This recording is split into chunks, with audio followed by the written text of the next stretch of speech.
Opera ଦୁନିଆରେ ସ୍ୱର୍ଗତ ଅଜୟ କୁମାର ରାଉତ ବିଶ୍ୱ ସାରଥୀ ପାଠାଗାର ତରଫରୁ ସ୍ମୃତିଚାରଣ ସଭା ଜଗତସିଂହପୁର ଜିଲ୍ଲା କୁଜାଗୋଲା ଗୋପିଆକୋଦା ପଞ୍ଚାୟତ କାଳାପାଟ ଗ୍ରାମରେ ସୂଚନା ମୁତାବକ 19/6/1977 ମସିହାରେ ଜନ୍ମଗ୍ରହଣ କରିଥିଲେ ସ୍ୱର୍ଗତ ଅଜୟ ରାଉତ।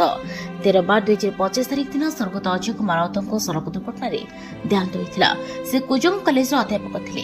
ଗୋପିଆକୋଦ ପଞ୍ଚାୟତରେ ଥିବା ବିଶ୍ୱ ସାରଥୀ ପାଠାଗାର ସମ୍ପାଦକ ତୁଲାଇଥିଲେ ସେ ଏକାଧାରରେ ଜଣେ ପରୋପକାରୀ ଯୁବ ସମାଜସେବୀ ଲେଖକ ସାଂସ୍କୃତିକ କାର୍ଯ୍ୟକ୍ରମରେ ଆଗ ଖୋଜା ପଡ଼ିଥାଏ ସ୍ୱର୍ଗତ ଅଜୟ ରାଉତଙ୍କୁ। ବିଶ୍ୱ ସାରଥୀ ପାଠାଗାର ତରଫରୁ ସ୍ୱର୍ଗତ ଅଜୟ ରାଉତଙ୍କ ଏକାଦଶରେ ସ୍ମୃତି ସଭା ଅନୁଷ୍ଠିତ ହୋଇଯାଇଛି।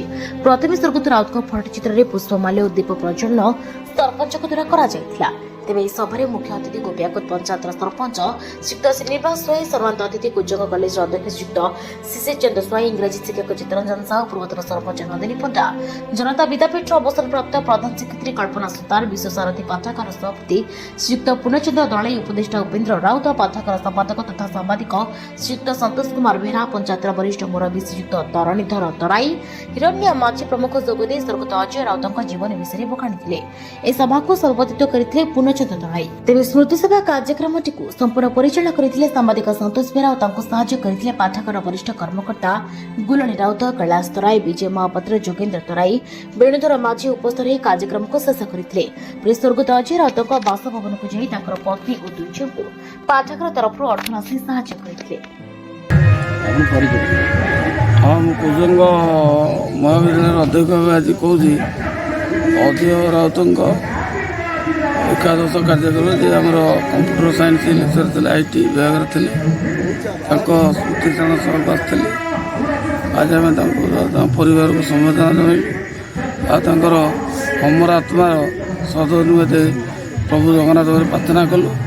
ଆଉ ତାଙ୍କର ପରିବାରର ସଦସ୍ୟମାନେ ଚାକିରି ପାଇଲେ, ତାଙ୍କ ସ୍ତ୍ରୀ କେମିତି ଚାକିରି ପାଇବ ତାଙ୍କ ବିଶେଷ, ଆଉ ତାଙ୍କ ଛୋଟ ପିଲାମାନଙ୍କ ପାଇଁ ଯାହା କାର୍ଯ୍ୟ କରାଯିବ ସରକାର ନିୟମ ଅନୁଯାୟୀ କରାଯାଇ ସ୍ୱର୍ଗତ ଅଜୟ ରାଉତର ସ୍ମୃତିଚାରଣ ସଭାରେ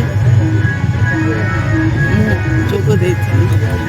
ଅଜୟ ଥିଲା ମୋର ଛାତ୍ର, ତେଣୁ ତାର ସ୍ମୃତିଚାରଣ କଲାବେଳେ ମୋର ତାର ପିଲାଦିନର କଥା ସବୁ ମନେ ପଡ଼ୁଥିଲା, ଏବେ ବି ମନେ ପଡ଼ିଯାଉଛି। ହେଲେ ସେ ଆଜି ମୋ ପାଖରେ ନାହିଁ, ହେଲେ ତାର ସବୁ କାର୍ଯ୍ୟକଳାପ, ସବୁ ତାର ଯେଉଁ ସାହସ, ତାର ଯେଉଁ ନିଷ୍ଠା, ତାର ଯେଉଁ କର୍ତ୍ତବ୍ୟବୋଧ, ତାର ନିୟମବର୍ତ୍ତିତା, ସମାନବର୍ତ୍ତୀ କାର୍ଯ୍ୟକ୍ରମ, ତାର ଛାତ୍ରମାନଙ୍କ ଉପରେ ଥିବା ପ୍ରଭାବ ଆଜି ତାକୁ ଅମର କରି ରଖିଛି।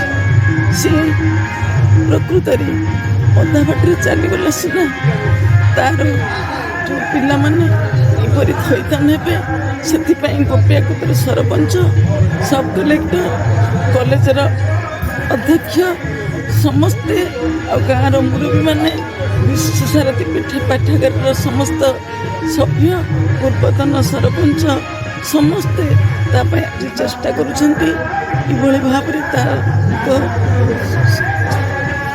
ଘରଣୀକୁ ଥଇଥାନ କରାଯିବ ଏବଂ ପିଲାମାନଙ୍କର ପାଠପଢ଼ା ପାଇଁ ଏବଂ ସୁକନ୍ୟା ଯୋଜନାରେ କିଭଳି ସେମାନେ ସ୍ଥାନିତ ହେବେ, ସବୁ ପ୍ରକାର କିଭଳି ଚେଷ୍ଟା କରାଯିବ ସେଥିପାଇଁ ସମସ୍ତେ ମତଦାନ କରିଛନ୍ତି। ଏତିକିରେ ମୁଁ ଭଗବାନଙ୍କ ନିକଟରେ ପ୍ରାର୍ଥନା କରୁଛି ତା ଆତ୍ମାର ସଦ୍ଗତି ହେଉ, ତା ପିଲାମାନଙ୍କ ଉପରେ ଭଗବାନ କୃପା କରନ୍ତୁ, ତାଙ୍କ ପରିବାର କିଭଳି ଭଲରେ ରୁହନ୍ତୁ, ଏତିକି ଆଶା କରିପାରିବି।